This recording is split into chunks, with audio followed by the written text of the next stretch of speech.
Hello வணக்கம் students, எல்லோரும் எப்படி இருக்கீங்க? எல்லாம் நல்லா இருப்பீங்க நம்புகிறேன்.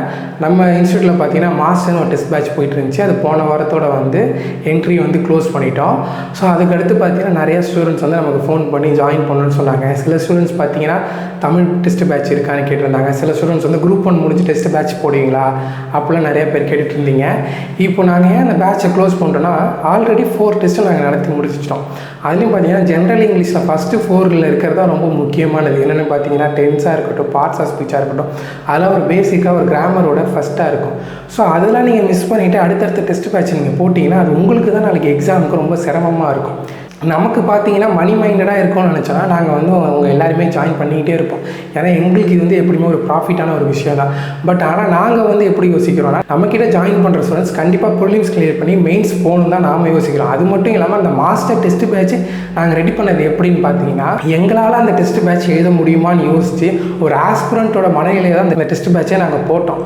ஸோ அதன்படி பார்க்கும்போது இப்போ பார்த்தீங்கன்னா ஃபஸ்ட்டு 4 டெஸ்ட்டில் பார்த்தீங்கன்னா இங்கிலீஷ் போயிடும். அதே மாதிரி பார்த்தீங்கன்னா பாலிட்டி, யூனிட் 8 எல்லாமே பாதி சப்ஜெக்ட் முடிஞ்சிடும். ஸோ பாலிட்டி, யூனிட் 8லாம் பார்த்தீங்கன்னா ரொம்ப முக்கியமானது. அதுவும் இல்லாமல் பார்த்தீங்கன்னா தமிழ் சொசைட்டிலலாம் அவங்களுக்கு அதிக மார்க் வச்சுருக்காங்க. ஸோ அதை நம்ம மிஸ் பண்ணிவிட்டு கடைசி நேரத்தில் ரஷ் பண்ண முடியாது. அதனால தான் நாங்கள் புதுசாக ஒரு டெஸ்ட் பேட்ச் ஆரம்பிக்கலான்னு இருக்கோம். ஸோ இந்த தடவை பார்த்தீங்கன்னா நம்ம போன தடவை ஜென்ரல் இங்கிலீஷ் மட்டும் வச்சுருந்தோம், ஓகேவா? இந்த தடவை ஜென்ரல் தமிழும் சேர்த்துருக்கோம், ஓகேவா? ஸோ அந்த டெஸ்ட் பேட்ச் என்னென்னு பார்த்தீங்கன்னா, அந்த டெஸ்ட் பேட்சோட நேம் என்னென்னு பார்த்தீங்கன்னா சர்வம். ஏன் சர்வம்னு பார்த்தீங்கன்னா, நம்ம இப்போ ஜென்ரல் இங்கிலீஷும் வச்சுருக்கோம், ஜென்ரல் தமிழும் சேர்த்து ஹோலிஸ்டிக்கான ஒரு அப்ரோச் நம்ம ஆல்ரெடி பண்ணியிருந்தோம். ஸோ மாஸ்டர் டெஸ்ட் பேட்சில் நீங்கள் பார்த்துருப்பீங்க. ஸோ இப்போ அதே ஹோலிஸ்டிக் அப்ரோச் தான் இங்கே தமிழையும் கொண்டு வர போகிறோம்.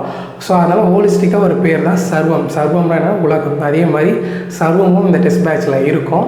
ஸோ நீங்கள் இந்த டெஸ்ட் பேட்சில் ஜாயின் பண்ணணும்னு நினச்சிங்கன்னா கீழே ஸ்க்ரீனில் தெரிய நம்பருக்கு சர்வம் டைப் பண்ணுங்கள். அட்மிஷன் இப்போலேருந்து ஸ்டார்ட் பண்ணிகிட்ருக்கோம்.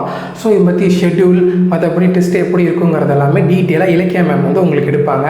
ஸோ அது வரைக்கும் நீங்கள் வெயிட் பண்ணாமல் நம்ம டெஸ்ட் பேட்சில் இப்போயே ஜாயின் பண்ணுங்கள். ஜாயின் பண்ணி கண்டிப்பாக இந்த வருஷம் குரூப் 2 நம்ம கிளியர் பண்ணுவோம். Okay, thank you.